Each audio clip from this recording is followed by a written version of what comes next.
யார் சொல்லுங்க? யாருக்கெல்லாம் சாது சுந்தசி தெரிஞ்சவங்க கை கொடுங்க. கொஞ்சம் எனக்கு தெரியும், மீதி உள்ளவங்களுக்குலாம் தெரியாது. எனக்கு வந்து எல்லாருக்கும் தெரியும், அதான் ஆசை.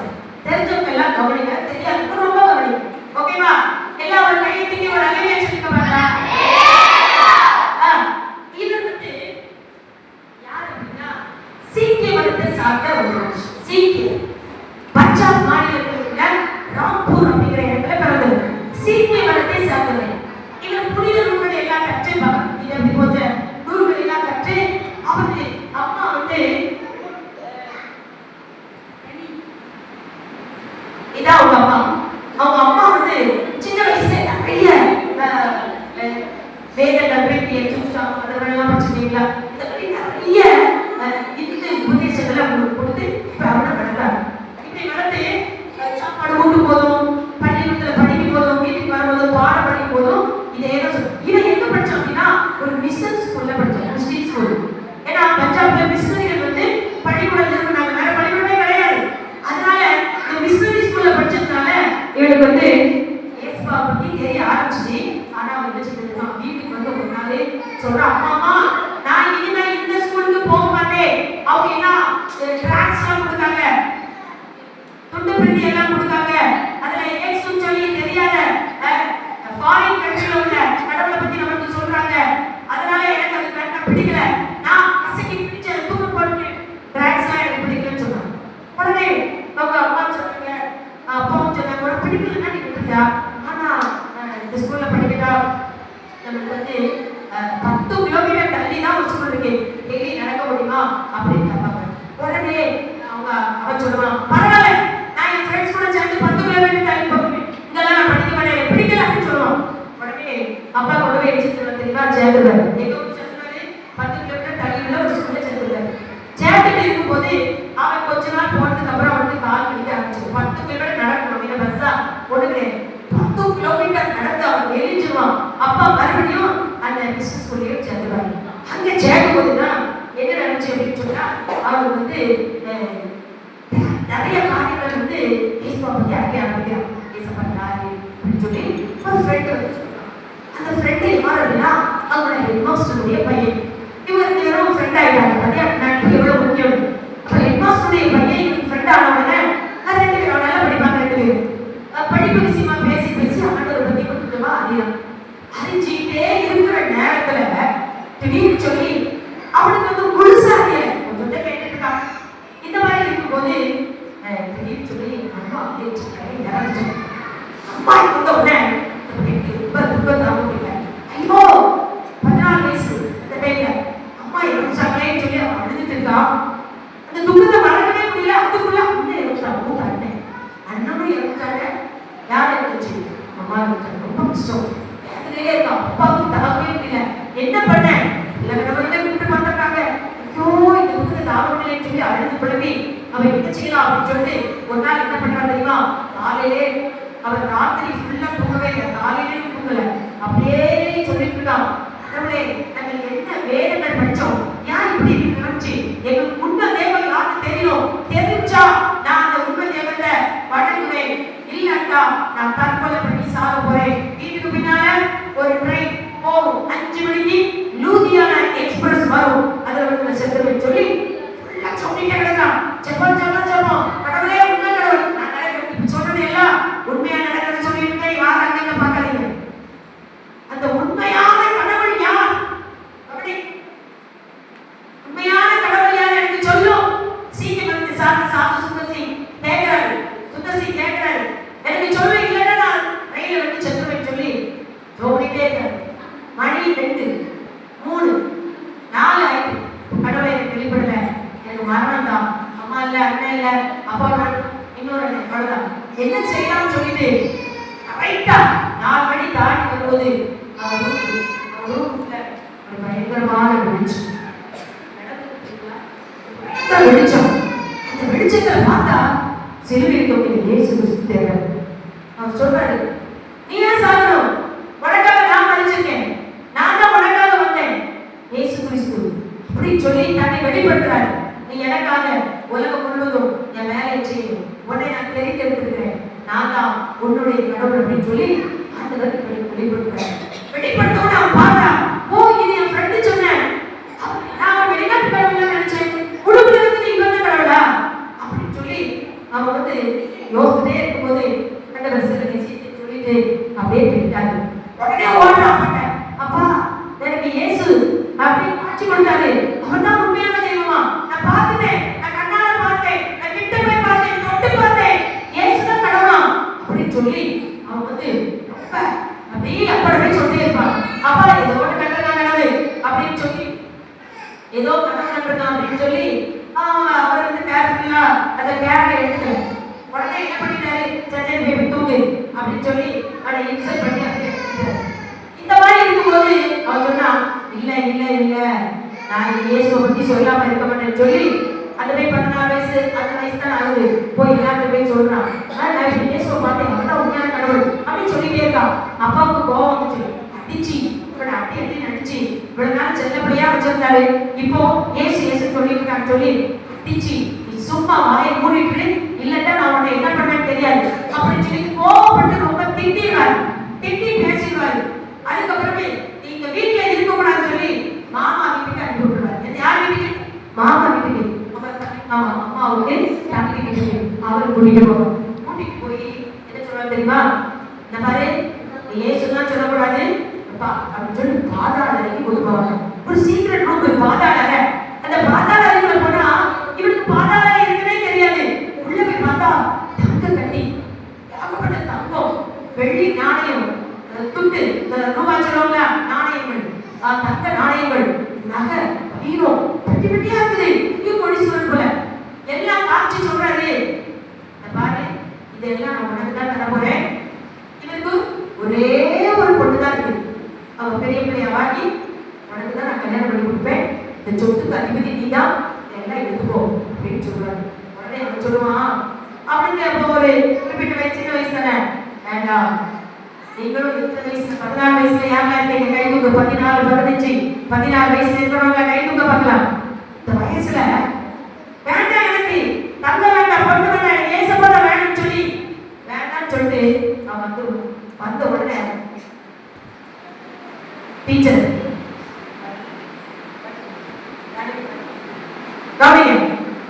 என்னாச்சு அப்படின்னா பயங்கரமா இருக்கு, அப்பாவுக்கு எல்லாத்துக்கும் கோபம் வந்துடும், வீட்டை விட்டு வெளியே போன்னு சொல்லி அடிச்சு வெளியே தள்ளிடுவாங்க. உடனே நினைக்கிட்டா சின்ன வயசுல வெளியே போறாரு, ஒரே ஒரு புதிய பாடு மட்டும் தூக்கிக்கிட்டு வெளியே வராது, வரத்தடியில அப்படியே இருக்கா, ரொம்ப சோர்வாயிட்டு நைட்டு ஃபுல்லா வெளியே சாப்பிடாது ஒண்ணு கிடையாது. உடனே அவங்க தூரத்து சொந்த அண்ணி, அந்த அண்ணி என்ன பண்ணாங்களா, தூரத்து சொந்த அண்ணி என்ன பண்ணாங்களா, சரி சாப்பிடு அப்படின்னு சொல்லி அந்த மரத்தடியில கொண்டு போய் சோறு கொடுத்தாங்களாம். சாப்பிடுறதுக்கு விருப்பமே இல்லை, வீட்டை விட்டு தொண்டினாலே எப்படி சாப்பிட வேண்டாம், பட்டையா இருப்போம், ஆண்டவர்களுக்கு வழிகாட்டுவான்னு சொல்லி இந்த இடம் பையன் இந்த வாலிப வயசுல குட்டி வாலிபன், இடம் வாலிபன், அவன் என்ன பண்றான், சாப்பிடாதான் நினைச்சான், தலை கரங்கிட்டு இருக்கு, சரி சாப்பிடுவோம்னு சொல்லி அதை சாப்பிட்டு முடிச்சுட்டு நேரா ஒரு ஜெப ஆலயத்தை நோக்கி போறாரு. என்ன எழுதிருக்கு, தோம ஆலயம், சிம்லால அந்த ஆலயத்துக்கு போறாரு. போய் அங்க போய் ஏதாவது உபதேசியா பாஸ்டர்ஸ்லாம் இருப்பாங்களா, அவங்கள்ட்ட போய் ஏதாவது பேசுவோம், ஊழியை பிடிச்சி கேட்கலாம் அப்படின்னு சொல்லி போறாரு. அங்க போகும்போது அப்படியே கரைக்கு கீழே விழுந்துச்சு. ஏன் அப்படின்னா இவங்க அண்ணி சாப்பாட்டுல என்ன வச்சுட்டு தெரியுமா, விஷம்.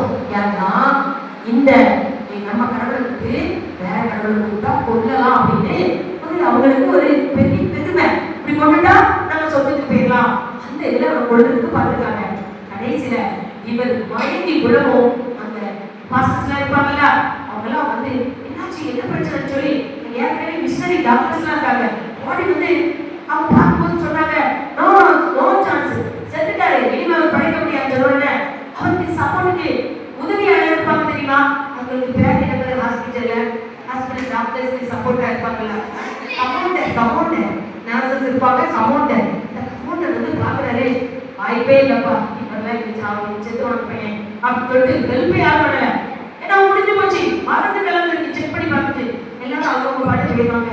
ஆனா இவர் என்ன பண்ணுவாரு, இதற்கு மூச்சு போயிட்டே இருக்கும், உயிர் போன மாதிரி இருக்கும், திடீர்னு சொல்லி இயேசுவே நான் உங்க பிள்ளை, எனக்கு சில பிரசவ காட்சி தண்ணீர் உலகம் ஃபுல்லா ஒளிச்சு சொல்லியிருக்கீங்க. இசப்பா இசப்பான்னு சொல்லிட்டு இருக்கும்போது அவருக்கு ஒரு புது ஜீவன் வந்துடும். உடனே அவர் என்ன பண்ணுவாரு, அதுக்கு அப்புறத்துல இருந்து இந்த மாதிரி ட்ரெஸ் பண்ண ஆரம்பிச்சுவாரு. அவரு ஒரு சாதுவா மாறிடுவாரு. அதுக்கு முன்னாடி வேற அவருக்கு பேர் சுந்தர் சிங், இப்போ சாது சுந்தர் சிங். மேரேஜ் வேண்டாம் கல்யாணம் வேண்டாம்னு சொல்லி இவர் சுந்தர் சிங் வந்து அந்த ஆலயத்துல ஒரு போகுதல் மத்தியில காலேஜ் முடிப்பார். பைபிள் காலேஜ் தெரியல, வேதத்தை நம்ம கற்றுக் கொடுக்கணும்னு சொல்லி அங்க உட்கார்ந்து எத்தனை வருஷம் படிச்சார் அப்படின்னு சொன்னா 3 வருஷம் படிச்சார். எத்தனை வருஷம்? 3 வருஷம். பைபிளை பத்தி தெரியுங்களா? அதுக்கப்புறம் ஞானஸ்நானம். ஞானஸ்நானத்தை பத்தி யாருக்கெல்லாம் தெரியும்? ஞானஸ்நானம் இயேசுவை சொந்த ரட்சகராக ஏற்றுக்கொள்ள சொல்லி அந்த பாஸ்டர் அவர் ஞானஸ்நானம் எடுத்து இப்ப எங்க போறாருன்னா, எனக்கு தேவன் அழைப்பு திபெத்தா ஒரு வேலை இருக்கலாம் சொல்லி திபெத்துக்கு ஊழியம் செய்ய போறேன் அப்படின்னு சொல்லி அங்க பார்க்க போறாரு. திபெத்துக்கு கவனி, இப்பதான் முக்கியமானதெல்லாம் வரப்போகுது. திபெத்துக்கு நான் ஊழியம் பண்ண போறேன்னு சொல்லி போனா திபெத்துல ஃபுல்லா பௌத்த மதத்தை சேர்ந்தவங்க. புத்த பிரச்சனைகளை பண்ணிவிடல. அந்த பௌத்த மதத்தை சார்ந்தவங்க அங்க ஏகப்பட்டவே இருக்காங்க. புத்த லாமாக்கள் மொட்டை அடிச்சு மொட்டையா இருப்பாங்க, தூக்கமே இருக்காது, பார்க்கறதுக்கு ஒரு மாதிரி இருப்பாங்க. அந்த புத்த லாமாக்கள்லாம் அங்க நிறைய இருக்காங்க. இவர் போய் ஒரு இடத்துல நின்றுட்டு என்ன சொல்றாரு தெரியுமா, இயேசு நாம் தெய்வம் அப்படின்னு சொல்றதுக்கு போகும்போது அந்த வழியா போகும்போது காடு, பயங்கர காடு, காட்டாறு போகணும். என்ன ஆறு? காட்டாறு. காட்டாறு பார்த்துட்டீங்களா? அவ்வளவுதான். இடையில ஒன்றுக்கு நார்த் இந்தியால ஒரு ஃபேமிலி குடிக்க போய் 6 அடிச்சு போயிட்டு பார்த்தீங்களா, காசு தண்ணி விடுது, கேள்விப்பட்டீங்களா? அது மாதிரி காட்டாறு வந்துட்டுன்னா படைக்கவே முடியாது. உடனே இவரு ஐயோ இருட்டிட்டு காட்டாறு வேற போறது, திடீர்னு நிறைய கடிக்கும் அப்படியா வரும். என்ன செய்யலாம் சொல்லி, தேவனே நான் ஊழியத்துக்கு இப்பதான் ஸ்டார்ட் ஆயிருக்கேன், இப்ப நோக்கி போதுக்குள்ள இப்படி தனியா ராத்திரி நான் எங்க தங்குவேன் அப்படின்னு சொல்லி அவர் ஜெபிச்சுட்டே போயிட்டு இருக்கும் போது ஒரு பாடி விட்டாரா. அவரு அங்கே குளிர்ல தீ நெருப்பு போட்டு காய்ச்சிட்டே, குளிர்காலம் சொல்லுவாங்களா அந்த மாதிரி காய்ச்சிட்டே இருக்காரு. திடீர்னு ஓடிடுது, நான் கூட்டிட்டு போறேன் உள்ள அப்படின்னு சொல்லி அவர் என்ன பண்ணாரு, உள்ள இறங்க, என் தோல்ல உட்காந்துக்கோங்க அப்படின்னு தோல்ல உட்காந்துக்கோ அப்படின்னு சொன்ன உடனே சாது சுந்தர் தோல்ல ஏற்றி இவர் என்ன செய்யறாரு, காட்டாறுக்குள்ள நடந்து அப்புறம் போய் விட்டுட்டு இறங்கி போ அப்படின்னு சொல்லி விட்டுட்டு உடனே திரும்பி தேங்க்யூ சொல்லணும். எல்லாத்துக்கும் எது செஞ்சாலும் நன்றி சொல்ல திரும்பினாரு. ஆழக்கால அப்படின்னா தெய்வத்துகள் இயேசுக்காக கண்டா தெய்வத்துகள் பக்கத்திலே இருப்பாங்க, ஹெல்ப்புக்கு முன்னும் பின்னு இருப்பாங்க. பயப்படாதீங்க. ஒருவேளை உங்களுக்கு இயேசுவை அழைச்சிருந்தாங்கன்னா துணிச்சுக்காங்க. உங்களை காக்கிறதுக்கு இயேசுவை தூதர்கள் வச்சிருப்பாங்க. வேலை இயேசுப்பா அப்படியே இருக்காரு, சுத்திலும் தூதர்கள் இருப்பாங்க. பயப்படாதீங்க, அவன் கண்ணுக்கு தான் தெரியாது, ஆனா கண்டிப்பாக தான் கூட்டிட்டேன். இந்த மாதிரி போனதுக்கு அப்புறம் அவர் என்ன பண்றாரு அப்படின்னா, இடத்துல போய் இயேசு தெய்வம் பிரசங்கிக்கிறாரு. உடனே பௌத்தர்கள் உடனே கேட்பாங்களா, ஆதி இந்த ஏரியாவுல எங்களை தவிர யாருக்கு உள்ள வர முடியாது, பௌத்த மதத்தை சார்ந்தவங்களை தவிர. நான் வந்து இலங்கைக்கு போயிருந்தேன், நானும் உங்க பாஸ்டர். நாங்க போகும்போது அங்க வந்து ஒரு பெரிய ஃபங்க்ஷன், எல்லா மீட்டிங் எல்லாம் நாங்க முடிச்சுட்டு வரோம். வெளியில பாத்தீங்கன்னா பௌத்த மதம் தான் ரொம்ப இருக்கு இலங்கையில. ஃபங்க்ஷன் பாத்தீங்கன்னா இலங்கை முழுவதும் கொண்டாடுறாங்க. பௌத்தர்கள் பிடிச்சவங்க இருப்பாங்க. எங்க புத்தரை தவிர யாரும் வணங்கப்படும் பயங்கர தீவிரவாதிகள் அங்களே பார்த்தோம்ல. அந்த மாதிரிதான் அந்த காலத்துல இருந்திருக்கும். உடனே அவங்க என்ன செய்யறாங்க தெரியுமா, இவரை பிடிச்சி நேர புத்த லாமா விட்டாங்க. யார்கிட்ட விட்டாங்க? புத்த லாமா. லாமானா தெரியுமா, அவங்களுடைய நம்ம பாஸ்டர் சொல்றல அது மாதிரி புத்தர்களுக்கு போதிக்கிற மனுஷன். அவர் என்ன பண்ணா, மேத்யூ கவனி, புத்த லாமாட்ட உண்டவரை நீ எதுக்கு இங்க வந்த அப்படின்னு சொல்லி அவருடைய உடம்புல என்ன செஞ்சாங்க தெரியுமா, அட்டை தெரியுமா, அட்டை நோட் புக் அட்டை பூச்சி, அந்த அட்டை ரத்தத்தை உரிச்சு மேல போட்டு உரிய வச்சுட்டாங்க. அதுக்கப்புறம் ஒரு கடல், ஆளடிஞ்ச கடற்குள்ள வந்து கிடப்பா அந்த கடல். அந்த கடற்கரை போட்ட உடனே உள்ள போய் கிடக்கு ஒரே பிரேதம், செத்த பிரேதமா கிடக்கு. இவரை உள்ள வந்து போட்டாங்க. உடனே உள்ள இருக்க first day second day third day இசப்பா கட்டிக்கிட்டு ஜோபிடுறாரு. பலனே இல்லை, சாப்பாடு கிடையாது, நாக்கும் தாக்கல. ஃபர்ஸ்ட் டே பதிலே கிடைக்கல, செகண்ட் டே பதிலே கிடைக்கல, தேர்ட் டே மேல ஒரு கயிறு வருது. இந்த கட்டத்துல மேல ஒரு உள்ள கிடக்குறாரு. போடும்போதே செத்து போடும். இசப்பா பார்த்துருக்காரு. கயிறு போகுது. அந்த கயிறு அதாவது போட்டு மூடி சாவி பூக்கெல்லாம் போட்டுருக்காங்க. சாவி எல்லாம் வந்து புத்தகமா தான் கொடுத்தாச்சு. புத்தகமா வச்சிருக்காங்க, தப்பி ஓடிடக்கூடாது.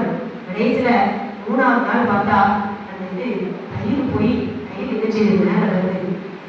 கையை வச்சுட்டாரு, அப்படியே தூக்கி கொண்டு 3ஆவது நாள். அப்ப 2 நாள் எவ்வளவு கஷ்டப்பட்டிருப்பாரு இந்த ராத்திரி.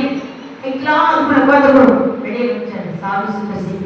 வெளியே வந்து பார்க்குறாரு, இவனே என்ன செஞ்சுட்டாரு, கொண்டு வந்துட்டாருன்னு சொல்லி அவருக்கு சந்தோஷம் தர முடியல. அதுக்கப்புறம் அவர் மறுபடியும் வெளியே வந்து ஒரு புத்தலாமா சொல்றாரு, இவன்ட்டு ஏதோ ஒரு சக்தி இருக்கு. எப்படி தப்பி வந்தா? சாவி இடத்துல இருந்து ஏதோ ஒரு சக்தி இருக்கு. ஊரை விட்டு ஓடிடு, நாங்க வந்து கொல்ல விரும்பல, ஓடிடு இல்லட்டா கொண்டுவோம்னு சொல்லி துரத்திட்டாங்க. அப்படி துரத்தி விட்ட உடனே அவர் போயிட்டே இருக்காரு. ஒரு நாட்டு பகுதி வந்து அங்க ஒரு கல்லு இருந்துச்சு, ஒரு மரம் இருந்தது. கல்லுல தலையை வச்சு அப்படியே படுத்துக்கிறார். பசி தாக்க முடியல. கவனி, ஏசுப்பாவை எப்பெல்லாம் வாழ்ந்துருக்காங்க. பசி தாங்க முடியல, சாப்பாடு வேணும், ஆனா பசிக்குதுன்னு சொல்லிட்டு அவர் இருக்கும்போது தீர்த்து சொல்லி தண்ணி எல்லாம் கொடுத்தாங்க. எலியாவுக்கு கொடுத்தாங்களா தேவதூதர்கள்? அந்த மாதிரி நம்ம இந்தியா நாட்டுல உள்ள பெருமையை நான் சொல்றேன். இந்தியா நாட்டு ஒரு சீக்கிய மதத்தை சார்ந்த மனுஷனை தேவன் தமக்கு பயன்படுத்த விதத்தை தான் நான் உங்களுக்கு சொல்லியிருக்கேன். பல நாட்கள் உங்களுக்கு மிஷனரிஸ் சொல்லியிருக்கேன். இங்கிலாந்து, பல நாடுகள், அமெரிக்கால இருந்து வந்தவங்க இன்னைக்கு நம்ம நாட்டு மனுஷனை கத்தர் எப்படி பயன்படுத்தினாரு, அதுதான் பெருமை நமக்கு. பாருங்க, உடனே சாப்பாடு வந்துச்சு. சுட சுட பசியில சாப்பிடுறது, சாப்பிட்டு தண்ணி குடிச்சுட்டு கொஞ்சம் தலைவராக பசியில யாரையும் பார்க்க. அதே மாதிரிதான் சாப்பிட்டு முடிச்சுட்டு நன்றி சொல்ல திரும்பினா அந்த 2 பேரும் இல்ல. அப்ப யார் சாப்பாடு கொடுத்துருக்கா? தேவதூதர்கள் தான் சாப்பாடு கொடுத்துருக்காங்க. உபத்திரம் ஒரு பக்கம், ஆண்டவர் பாதுகாப்பு ஒரு பக்கம். இப்படியே அவர் என்ன செய்யறாரு, ஒரு நாள் சாப்பிட்டு முடிச்சுட்டு என்ன செஞ்சுட்டு இருக்காரு தெரியுமா? இந்த மாதிரி ஒரு இடத்துல வந்து உட்கார்ந்துட்டே இருக்காரு. நிறைய பிரச்சனை அவருக்கு சரீரத்துல. இந்த அட்டையை விட்டாங்களா, அட்டை பூச்சி, அதனால ரத்தத்தை உறிச்சதுனால உடம்பெல்லாம் பயங்கரமான வலி. ஆனா இப்போ இவர் என்ன பண்றாரு, நம்ம ஏசப்பா இருந்தாங்களா உபவாசம், அந்த மாதிரி இப்ப சாப்பிடக்கூடாது, நான் உபவாசம் இருக்குன்னு சொல்லி அவர் என்ன பண்றாரு, போய் அந்த சமூகத்துல காத்திருக்காரு. ஏசப்பா நிறைய பேசிட்டே இருக்காங்க, பல காரியங்கள். இப்படி 40 நாள் முடிஞ்சதுக்கு அப்புறம் மறுபடியும் நம்ம ஊழியத்தை ஆரம்பிக்கணும்னு சொல்லி புது பலத்தோடு ஊழியம் சொல்றதுக்கு வரும்போது அந்த ஆறு சொன்னல, அந்த ஆறு பக்கத்துல ஒருத்தவன் என்ன செய்யறான் தெரியுமா? நான் தண்ணி குடிக்க போறேன்னு சொல்லி குடிக்க போறான். அப்ப அவர் சொன்னாரு, எப்பா குடிக்காத, இதுல வந்து சகதி ஆடி இருக்கு, உள்ள போனா நீ வெளியே வர முடியும். கேட்கவே இல்லை. கடைசியில உள்ள போய் அவன் கை பண்ணதான் தெரியுது, அப்படியே போய் செஞ்சுட்டான். அப்பதான் அவர் எல்லாரும் சொன்னாரா, கடவுள் நமக்கு ஒரு எச்சரிக்கை கொடுக்கும் போது கேட்கணும். இப்ப நான் எச்சரிக்கை கொடுத்தேன், அவன் கேட்கல, அடிச்சு போயிட்டான். யாரும் அவனை காப்பாற்ற முடியல, தூக்குனாலும் அவங்க உள்ள போயிருவாங்க. இன்னைக்கு இப்படிதான் நான் கேட்டிருக்கேன், கடை கேட்டிருக்கீங்களா? உங்களுக்கு நான் சொல்றேன், ஏசப்பா எச்சரிக்கை கொடுக்கும்போது உடனே கீழ்படுத்துங்க. அதுக்கப்புறம் யாரும் உங்களை காப்பாற்ற முடியாது. மறுபடியும் அவர் பல இடத்துல போய் ஏசப்பா பத்தி சொல்றாரு. என்ன செஞ்சாங்க தெரியுமா? அந்த புத்தக மக்கள் அவரை சங்கிலி வச்சு கட்டி எப்படி அட்டைப்பூச்சி விட்டாங்களோ அதே போல என்ன பூச்சி விட்டாங்க, அட்டைப்பூச்சி. அதுலயும் அவருக்கு உடல் சோர்ந்துச்சு. ஒரு பக்கம் ஊழியம் செய்யறாரு, ஒரு பக்கம் வேதனை செலுத்துறாரு. இது முடிச்சு அவர் ஏசப்பா பிள்ள நிறைய காரியங்கள் நிரூபிச்சு காமிப்பாரு, அற்புத அடையாளங்களா. அதனால விட்டுருவாங்க. விட்டதுக்கு அப்புறம் இன்னைக்கு மாறாரு ஒரு சாது. இந்த நீங்கெல்லாம் நிதி காலத்துல ஒரு ஓடு எப்படி தர்மம் வளைச்சிருக்கோம், திருவோடு பார்த்துட்டீங்களா? நாங்களாம் சின்ன பையன் வருவாங்க, அது தர்மமா அப்படின்னு சொல்லி காவி ட்ரெஸ் பண்ணுவாங்க, தாடி வச்சிருப்பாங்க. இந்த மாதிரி ஆட்கள் இப்ப இமயமலையில தான் இருக்கு, அக்கப்பட்டல இமயமலையில இருக்காங்க. அந்த மாதிரி ஒரு சாதி என்ன பண்ணா தெரியுமா? முள்ளு மேல கடந்துட்டு படுத்து கிடக்காரு. ஆணி உள்ள ஆணி மேல படுத்து கிடந்துட்டு எனக்கு சொர்க்கம் வேணும்னு சொல்லி கட்டி கிடக்காரு. உடனே சாது பண்ணாரு, ஏன்பா நீ இப்படி ஒரு ஆணில படுத்து இவ்வளவு கஷ்டப்படுற? உனக்காக இயேசு கிறிஸ்து சிலுவையில தான் உயிரை கொடுத்துருக்காரு, ஞானி அப்படின்னு சொல்லி சுவிசேஷம் சொல்லுவாரு. சாது இந்த சாது இவர் ஏசப்பாவுடைய வாழ்க்கை. இதுக்கப்புறம் பிரயாணம் பண்ணி மிஷனரி டாக்டர்ஸ் இருக்கக்கூடிய இடம், மிஷனரி இருக்கக்கூடிய ஒரு இடத்துக்கு அவர் போவாரு. நம்ம இந்தியாவில் ஒரு பகுதி, அந்த பகுதியில் போனா அவர் வந்து அந்த மிஷன் டாக்டர், நான் உங்களுக்கு சொன்னல, டாக்டர் வந்து ட்ரீட்மெண்ட் பார்த்துட்டு போயிட்டாரு சொன்னல, அவருக்கு உதவியான கமாண்டர் கூட வந்து இருந்தாரு. அந்த கமாண்டர் ஏசப்பாவுடைய மாறிடுவாரு. இப்போ இந்த டாக்டர் வந்து உயிரோடு இருக்கிறது தெரிஞ்ச உடனே அப்படின்னு சொல்லி அவங்க இருக்கிற இடத்துக்கு போவாங்க. விசிட் ஆகுது. அங்க போகக்கூடாது. போகும்போது பாம்பா கிடக்கும். இந்த ஃபுல் ஏரியாவே பாம்பு தான். படுக்க முடியாது, கால் வைக்க முடியாது. கட்டில படுத்தா கீழே பாம்பு போகும். அப்படி உடனே டாக்டர் பாம்பு பார்த்தாரு. ஐயோ பாம்பு, என்ன செய்ய, இவர் சாது சுந்தரசிங்க காணலையே, அவர் இப்படி தூங்க போறாருன்னு சொல்லி பார்த்தா அவர் தோட்ட பக்கத்தில் போய் உட்கார்ந்துருக்காரு. ஜெபம் பண்ணிட்டே பழங்கால நின்று ஜெபம் பண்ணாரு. அவர் ஜெபம் பண்ணிட்டே இருக்கும்போது ஒரு சிறுத்தை புலி பார்த்துட்டீங்களா, சிறுத்தை புலி வந்து பக்கத்துல இருக்கு. உடனே எல்லாம் பயந்துட்டாங்க. முஸ்லிம்லாம் வாஞ்சி இதுல சாதனை எதை நினைச்சிடும், சிறுத்தை கொண்டுரும் சொல்லி அப்படியே பயந்துட்டு இருக்கும்போது சாது ஜெபம் பண்ணி திரும்புறாரு. என்னதுக்கு சிறுத்தை புலி கூட நடந்தது. சிறுத்தை புலி பார்த்த உடனே அப்படியே ஒரு புல் சிரிப்பு விட்டாரு. எதுக்கு வந்த அப்படின்னு சொல்ல உடனே அந்த சிறுத்தை புலி கிட்ட போகுதான். போன உடனே நம்ம குட்டி நாயெல்லாம் அப்படின்னு தடவி விடுவோம்ல, குட்டி நாயெல்லாம் அதே மாதிரி தடவி விட்டாங்க. அந்த புலிய தடவி விட்டு கொஞ்ச நேரம் பேசிட்டே இருந்தாங்க. இப்போ காட்டுக்குள்ள போ சொன்ன உடனே எங்க போயிட்டு காட்டுக்குள்ள போயிட்டான். பார்த்தீங்களா, புலிக்கு ஏசப்பா ஒப்பு கொடுத்தாரா? புலிய கூட தானியலுக்கு சிங்கத்தை ஃப்ரெண்ட் ஆகிற மாதிரி சாது சுந்தர சிங்க எதுக்கு ஃப்ரெண்ட் ஆகியிருக்காரு? சரி, இப்படி பல ஊழியர்கள், மாடு மேய்க்கிறவங்க, இன்னும் வயல்ல வேலை செய்யறவங்க, பல ஏசுவை பத்தி நிறைய சொல்லி உபதேசம் பண்ண பயங்கரமா இது பண்ண. இதை கவனிங்க. இப்படி முடிச்சு ஒருத்தர் உட்கார்ந்து இருக்காரா, அப்போ ஒரு பாம்பு, ஒரு குருவி, இது கிளியா, ஒரு கிளி இல்ல குருவி வச்சுக்கோம். இந்த குருவியும் இந்த பாம்பு கவனி. என்ன தெரியுமா, அந்த பாம்பு பச்சை பாம்பு. இந்த பாம்பு என்ன பச்சை தெரியுமா, கண்ணை இப்படி சிமிட்டிட்டே இருந்துச்சான். எதை பார்த்து? இந்த குருவியை பார்த்து சிமிடிச்சான். உடனே குருவி தூரத்துல இருந்த குருவி நம்மள யாரும் பார்க்காங்கன்னு பார்த்தா பாம்பு அப்படி ஜம்படி எதுக்கிட்ட போச்சு? பாம்பு கிட்ட ஜம்படி போகுது. குருவி ஜம்படி போகுது. பாம்பு என்ன செஞ்சுட்டு இருக்கு? கண்ணை உருட்டி அப்படியே அதை மயக்குது. கிட்ட போறவன பாம்பு டக்குன்னு பிடிச்சிருச்சு. பின்னுக்கு எல்லாரும் பார்த்துருக்காரு. அப்பதான் மக்களுக்கு சொன்னாரா, பாவமும் அப்படித்தான், பிசாசும் அப்படித்தான், இச்சையும் அப்படித்தான். கண்ணை சுட்டி உங்களை என்ன செய்யும்? கிட்ட இழுக்கும். நீங்க போன உடனே உங்களை என்ன செஞ்சிடும்? விழுங்கி அடிச்சிடும். அதனால ஏதோ ஒண்ணு உங்களை கவர்ச்சியை காமிக்குதுன்னு சொல்லி கிட்ட போவாதீங்க, அழிஞ்சு போயிருக்குன்னு சொல்லி இதை வச்சு எக்ஸாம்பிளா இது பண்றாரு. அப்புறம் அவருக்கு ஒரு சர்ச்சை கொடுக்குறாங்க. அந்த சர்ச்சையில இருந்து அவர் நல்ல ஊழியம் வச்சுக்கிறார். கையை வைத்து அவரை பத்தி பேசுறாரு. நிறைய காரியங்கள் கர்த்தருக்காக செஞ்சுட்டு இருக்காரு. ஒரு நாள் இமயமலை பகுதியில, சீக்கிரம் சொல்லி முடிச்சதே கவனிக்க, இமயமலை பகுதியில அவர் நடந்து வந்துட்டு பனிக்கட்டியா இருக்குது. அந்த மாதிரி பனி பெற்றுட்டு இருக்கும் போது ஒருத்த வந்து என்ன செய்யலாம் அப்படின்னா, பனியில ஒட்டி கிடக்கலாம். பிரயாணம் பண்ணுவாங்களா இமயமலையில, படுத்து கிடக்கிறான். உடஞ்சி ஃப்ரீஸ் ஆகி செத்து போற நிலையில கிடக்கிறான். உடனே என்ன பண்ணாரு, ஐயோ செத்துருவோம் போங்கன்னு சொல்லி தூக்கி தோல்ல வைக்கிறாங்க. அப்போ ஒருத்தர் சொன்னா, இவனை தூக்கிட்டு போனா நீ இவனை போட்டுவேன், அதனால தூக்கானா அப்படின்னு சொல்லுவேன். ஆனா இல்ல காப்பாற்றுன்னு சொல்லி தூக்கிட்டு போறாரு. கொஞ்சம் தூரம் போனா தூக்கி போகணும்னு நம்மள அவங்க எடுத்துக்கிடுவேன். ஏன்னா பனி இப்ப ரெண்டு பேர் உடம்புல உள்ள சூடும் சேர்த்து அவனுக்கு நல்ல சூடாகி ரெண்டு பேருமே படிச்சு அந்த சேர்த்து போயிட்டாங்க. அப்பதான் அவர் நினைச்சாங்கன்னா, கண்டிப்பா உதவி செஞ்சவங்களுக்கு நாம என்ன செய்யணும்? உதவி. ஒரு வேலை உதவி இல்லை அப்படின்னா நம்ம உதவி செய்யணும் அப்படின்னு சொல்லி தெரிஞ்சுக்கிட்டு தொடர்ந்து திபெத்து, பர்மா, இன்னும் பல இடங்கள், ஜப்பான், ஏகப்பட்ட கண்ட்ரீஸ்க்கு அவர் போனாரு. நம்ம இங்க கேரளா பக்கத்துல வந்திருந்தாரா, ஏறக்குறைய இப்பவே 35,000 மேற்பட்ட வாலிபர்கள் வந்து நிறைய பேர் நம்ம வாழ்க்கையை வயசுக்கு ஒப்பு கொடுத்து நானும் சாதுவா மாற போறேன்னு சொல்லி அவர் சாதுவா நிறைய பேர் கல்யாணம் ஆகவே ஊழியர் அந்த காலத்தில் ஒப்பு கொடுத்தாங்களாம். நிறைய வாலிபர்கள் இவருடைய வாழ்க்கையை வச்சு இவரை இயேசு கிறிஸ்து போல இருக்கிறார் அப்படின்னு சொல்லி எல்லாரும் அவரை ஒரு இந்தியாவுக்கு இயேசுவால் அனுப்பப்பட்ட ஒரு சாதுன்னு சொல்லி ரொம்ப அவரை மதிப்பாங்க. அவர் எந்த அளவுக்கு கஷ்டப்பட்டாரோ பாடுபட்டாரோ அந்த அளவுக்கு தேவன் அவரை எல்லா நாடுகளுக்கும் கொண்டு போனார். பல நாடுகள், நிறைய நாடுகளுக்கு கொண்டு போய் இயேசு தெய்வம் அப்படிங்கிறத நிரூபிச்சு காமிச்சார். கடைசியா அவர் பார்த்த ஒரே ஒரு காட்சி என்ன தெரியுமா? இமயமலை இருக்கும்போது ஒரு அப்படியே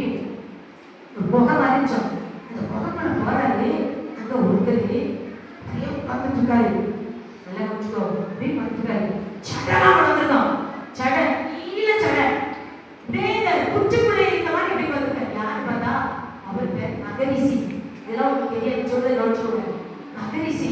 இந்த மகரிஷி அப்படின்னா யாரு அப்படின்னா இவங்க வந்து சன்னியாசி. இந்தியாவுக்காக ஜோம் பண்ணுவாங்களாம். அவருக்கு இப்படி ஏதாவது சீக்கிரம் சொல்லிட்டாரு, இந்தியாவுக்காக ஜோம் பண்ணிட்டே இருப்பாங்களாம். இவங்களுக்கு ரொம்ப 100 வயசுக்கு மேலே வாழ்வாங்களாம். அப்ப இந்த மகரிஷியும் இவர் பார்த்துட்டாரு. இவர் நினைச்சாரு ஏதோ ஒரு மிருகம் அப்படின்னு நினைச்சுட்டாரு. லேசா அப்படின்னா மனுஷன் போல அப்படின்னு சொல்லி பேச்சு கொண்டாரு. இவர் கண்ணுக்கு யார் கண்ணுக்கு இவர் தெரிய மாட்டாராம். ஆனா கர்த்தர் சாது சுந்தர்சி நான் சொல்லிருக்காரு. சாது சுந்தர்சி இதுல ஒரு 2-3 டைம் மட்டும் பார்த்துட்டாரு. அதுக்கப்புறம் பார்க்கவே இல்லை. அவர் சொன்னாராம், என்னுடைய எனக்குள் தேவன் ஒரு வல்லமை கொடுத்திருக்கார். இந்தியா தேசத்தை பாதுகாக்க, அதை பாவத்திற்கு விடுதலையாக்க ஜெபிக்க எனக்கு ஒரு வல்லம், அதே வல்லம் உனக்காக தராரு. நீங்க ஒரு சில நாட்களோட என்னை பார்ப்பேன், அதுக்கப்புறம் பார்க்க மாட்டேன், உனக்கும் ஆயுஷ்தான் வரேன் அப்படின்னு சொல்லியிருக்காரு மகரிஷி. மகரிஷி பார்த்தோம்னா அப்படியே வணங்கியிருக்காரு. வணங்கி நிறைய விஷயம் மகரிஷி சொல்லி கொடுத்துருக்காரு. தெரிஞ்சுக்கோங்க, அந்த மகரிஷி ஒருவேளை இன்னும் இருக்கலாம். அவர் செத்தது யாருக்கும் தெரியாது. அவங்க 1000 வருஷம் அப்படி இருப்பாங்க. அப்படியே இருந்து அவங்களுடைய ஆவி கூட பிரிச்சு நிறைய இடத்துக்கு போய் சில காரியங்கள் செய்யும் சொல்றாங்க. அது வினோதமான சம்பவம். நம்ம யாரும் அதை பார்த்ததில்லை. அப்படி மகரிஷியை பார்க்கக்கூடிய ஒரு இது இவருக்கு கிடைச்சிச்சு. அதுக்கப்புறம் ஊழியர்களை செஞ்சுட்டு கடைசியா பல நாட்கள் ஊழியர் செஞ்சுட்டு சுத்தத்தை ஒப்பு கொடுத்துட்டு திபத்துக்கு போனார். திபத்துக்கு போனதுக்கு அப்புறம் சாது சுந்தரத்தை பார்க்கவே இல்லை. அவர் எப்படி இருக்காரு, அவர் மறிச்சாரா மறிக்கலையா அது தெரியாது இன்னைக்கு வரைக்கும். அதனால சிலர் சொல்றாங்க, மகரிஷி மாதிரி இவரும் ஒருவேளை என்ன செய்யலாம், இன்னும் சாது சுந்தரசி உயிரோடு இருக்கலாம், இருந்து அந்த மாதிரி ஒரு கோட்டையில போய் உட்கார்ந்து இந்தியாவுக்காக ஜெபிக்கலாம் சொல்றாங்க. இல்லைன்னா சிலர் மறிச்சிருப்பாரு, ஒருவேளை காட்டுக்குள்ளேயே மறிச்சிருப்பாரு, யாருக்கும் கடைசியில திபத்துல போய் நற்செய்தி அறிவிச்சு அநேக புத்த லாமாக்களை இயேசு அப்படியா மாற்றி மிகப்பெரிய வல்லமையான ஊழியத்தை செஞ்சுட்டு ஒண்ணு இருக்காரோ இல்லையோ தெரியல. இந்தியா நாட்டுக்கான ஒரு தேவனின் பிரதிநிதியா ஆண்டவருக்காக வாழ்த்து சாதிச்சவர் தான் சாது சுந்தர்சி. தெரிஞ்சுக்கோ, மனுஷனுக்கு கொடுக்கப்பட்டது ஒரே ஒரு வாழ்க்கை, அதுவும் சீக்கிரமா போகுது. கஷ்டம் வந்த கண்ணீர் வந்த என்னை திட்டுறாங்க, இயேசுக்காக வாழ்ந்தா என்ன அப்படி செய்யறாங்க இப்படி செய்யறாங்க, நீ சொல்லவே சொல்லாத. நம்மளுக்குலாம் என்ன கஷ்டம் இந்த மாதிரியே வரப்போகுது, தப்பிச்சு விடுறாங்க, மரண கடலை விடுறாங்க, எவ்வளவு கொடுமைப்படுறாங்க தெரியுமா, நம்ம அப்படியே தான் சொல்லிட்டேன். ஆனாலும் இன்னொரு சந்தோஷமான செய்தி, ஒரு நாள் சொந்த வீட்டுக்கு போறாரு. அப்பா அடிச்சு கொடுக்கணும் தானே, மகனை பார்த்தோட வடி வந்து கட்டி பிடிச்சி ஏசப்பாவை கட்டிட்டாரு. எல்லாம் கை கட்டுக்க போகலாம்.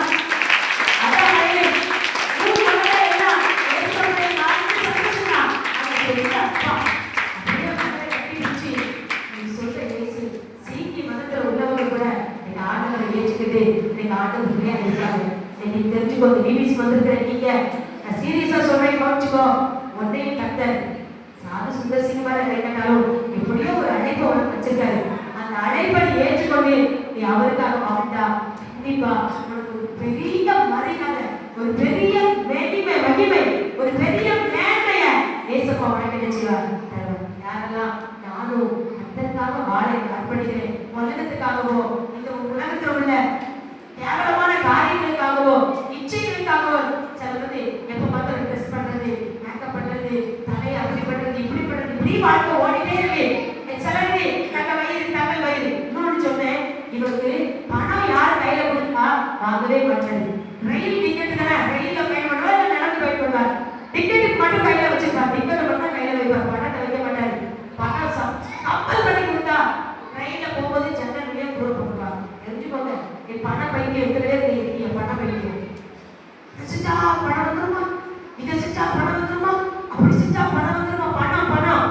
கடைசி நாட்கள் தேவ கோபாயில வரும்போது வெள்ளி தங்கம் எல்லாத்தையும் தெருவில் தூக்கி போடுவாங்க. ஜீவன் தப்பா போதும், என் உயிர் தப்பாத்தினா போதும், என்ன காப்பாற்றணும்னு சொல்லி தங்கத்தை வெளியெல்லாம் எரிவாங்களாம். இன்னைக்கு பண பைக்கு யாரு தான் பண்ண தெரிஞ்சிருக்க. சாது சுந்தரி தொட மாட்டார், தூக்க போட்டு போவாரு. கர்த்தர் யோசிச்சாரு. இன்னைக்கு அவர் தீரம் தெரியுமா, இந்திய நாட்டில் முதல் மிஷனரி பெரிய தேவ மனுஷனா சாது சுந்தரி பீட் பண்ண எவரால முடியாது. எத்தனை பேர் இருந்தாலும் சாது சுந்தரினா அவர் தான் கர்த்தர் பெரிய அளவில் வச்சிருக்காரு. தெரியுமா உங்களுக்கு, பேர் புகழோட காரணம் பொருளாசை பொன்னாசை ஒண்ணு கிடையாது. இயேசு இன்னைக்கு இருக்க டீச்சர்ஸ்லாம் சிலர் என்ன சொல்லுவாங்க தெரியுமா, எங்களுக்கு வேலை இருக்குது, எங்களுக்கு சட்டிப்பாளையம் கழுவணும், எங்களுக்கு துணி துவைக்கணும், எங்களுக்கு பீடி சுத்தணும், எங்களுக்கு போறீங்களா, ஸ்கூல் போகணும், எங்களுக்கு அது செய்யணும், இது செய்யணும், நாங்க செப்புக்கு வர மாட்டோம், ஒரு மீட்டிங்ஸ்ல நாங்க என்ன செய்ய மாட்டோம், வரமாட்டோம். அதுதான் முக்கியம். போயிட்டே இருக்கீங்க. டக்குனு ஆண்டவர் வருவாரு. உங்க சட்டி பண்ணலாம் எங்க வேணும்னு தெரியாது. நீங்க பணம் பணம் பணம் பணம் பணம் போவீங்களா, அந்த பணம்லாம் எங்க போகும் தெரியாது. நல்லா இன்னைக்கே கர்த்தருக்கு ஒப்பு கொடுங்க. பணம் தேடி வரும், பொருள் தேடி வரும், அந்தஸ்து தேடி வரும், அழகு தேடி வரும், எல்லாம் தேடி வரும். நீங்க தேடி போக வேண்டிய அவசியம் கிடையாது. கர்த்தர் உங்களை மேம்படுத்துவார். யாரா நம்புறீங்க? நல்ல ஆமென் சொல்லுங்க பார்க்கலாம். இந்த ஒரு வாழ்க்கையில இயேசுவுக்கு கொடுங்க. இந்த ஒரே ஒரு வாழ்க்கைய டீச்சர்ஸ்னாலும் சரி, ஸ்டூடெண்ட்ஸ்னாலும் சரி, கர்த்தருக்கு கொடுங்க. சரியான நேரத்தை பயன்படுத்துங்க. கரெக்டான நேரத்தை பயன்படுத்துங்க. இயேசுப்பா உங்களையும் வல்லமையான கட்டியை அடிச்சுவார், பயன்படுத்துவார். எத்தனை பேர் சாது சுந்தர்சிக்கு போல உங்களை அர்ப்பணிப்பாங்க.